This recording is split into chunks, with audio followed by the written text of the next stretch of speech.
नमस्कार। सितारे क्या बोलते हैं इस चैनल में मैं दीपक वर्मा आपका हार्दिक स्वागत करता हूँ।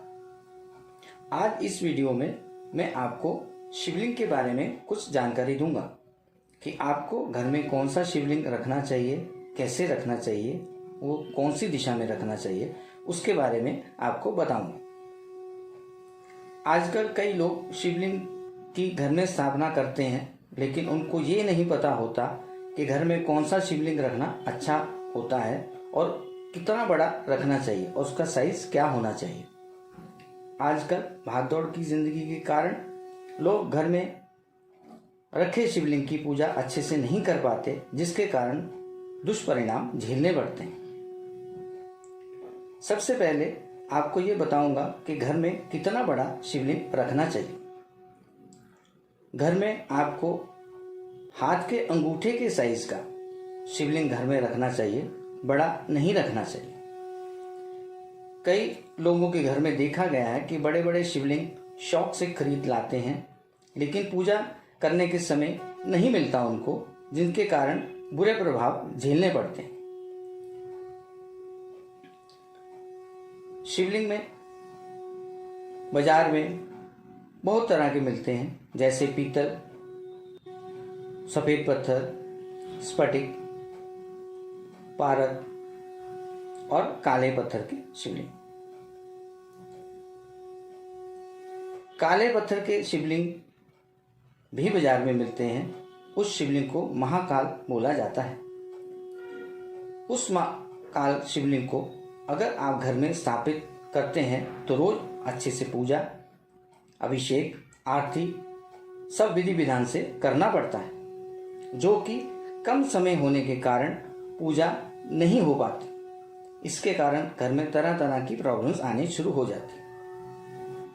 अगर आप घर में शिवलिंग रखना चाहते हो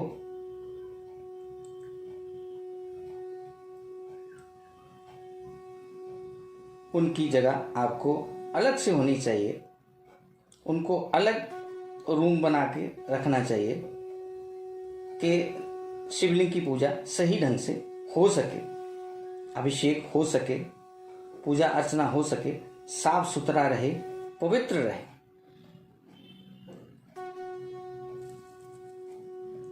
दूसरा, इसलिए भी घर में नहीं रखना चाहिए कि घर में जो लेडीज रहती हैं उनकी जो मासिक प्रॉब्लम आता जाती है, उसमें भी पूजा में प्रॉब्लम आती है, पूजा नहीं कर पाते, इसके लिए भी दिक्कत खड़ी हो जाती है।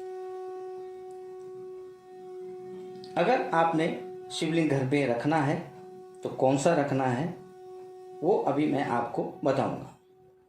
इससे पहले कि मैं अपना ये वीडियो चालू करूं, मैं आपसे निवेदन है कि आप मेरा ये चैनल सब्सक्राइब, लाइक करना, शेयर करना ना भूलें। आइए अभी मैं आपको बताता हूं कि आपको घर में शिवलिंग कौन सा रखना चाहिए, जिससे कि आपको उसका शुभ फल भी मिले और आप ज़्यादा पूजा ना भी करें तो भी चलता है।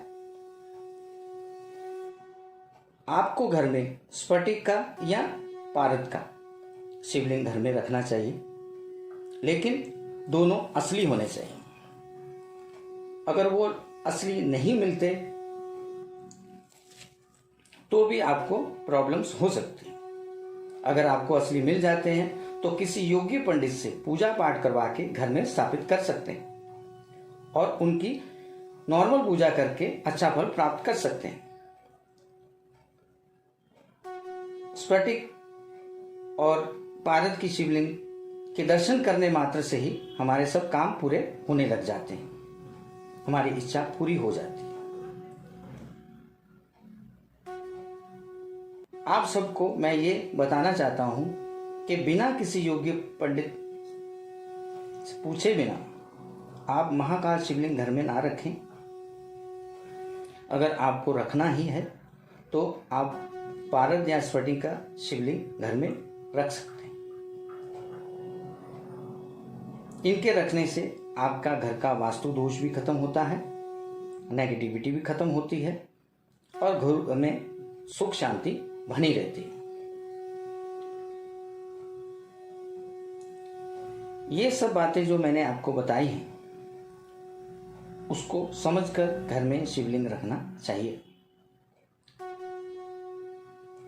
और ये भी मैं आपको बताता हूँ कि अगर आप घर में शिवलिंग अपने मंदिर में रखते हैं तो आपको कैसे रखना है। आपने शिवलिंग को इस प्रकार रखना है कि जो पानी गिरता हो, जिधर से शिवलिंग का पानी गिरता है, शिवलिंग से पानी गिरता है, उसका मुंह उत्तर दिशा की तरफ होना चाहिए। इस हिसाब से आप अपने घर के मंदिर में शिवलिंग को रख सकते हैं।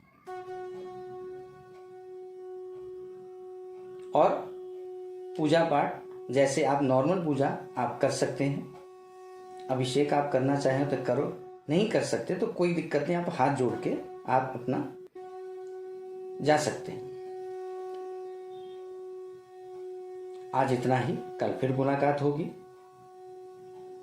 अगर आपको स्फटिक या पारद का असली शिवलिंग चाहिए हो तो आप हमसे संपर्क कर सकते हैं।